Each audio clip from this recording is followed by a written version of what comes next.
Here's the chicken coop we've been remodeling. We painted it,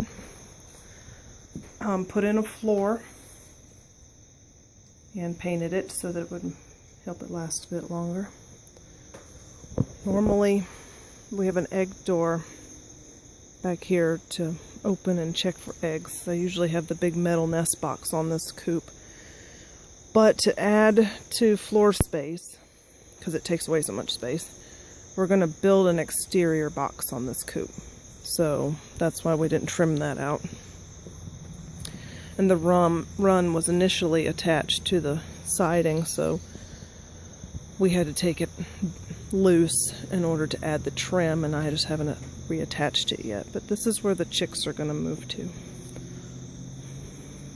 We have the coop, and this is the run, and I haven't decided completely yet if we're going to just reattach it back to the coop, kind of basically the way it was, or extend it a little bit, or what. Right now we're probably just going to put it back the way it was.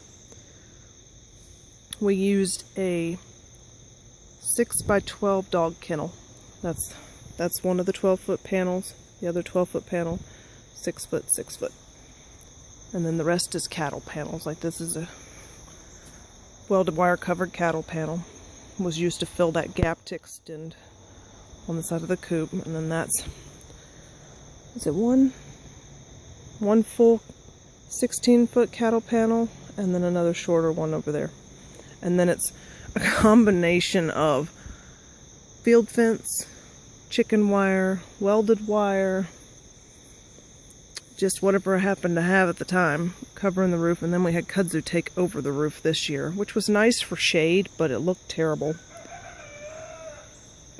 And, you know, so I've cut it back, and I'm going to remove it, but I don't plan to let it do it again, as it just about choked out my rose. And this rose. But this is the coop we're planning to use for chicks. Move the 25. Actually, I might combine all the chicks and bring them up here. And then I'll have to make some decisions at some point on whether or not I'm going to downsize the numbers. That's where the metal nest box used to be. It's actually down in the other, I call it the milk parlor chicken coop, which I'll do a little video of in a minute. But that's this. We just have to put a door on it. I'm going to put a little door on the chicken door so that we can protect them from any kind of predators that might get in the run. That way they can get out and play during the day but be safe at night. But that's the remodeled chicken coop.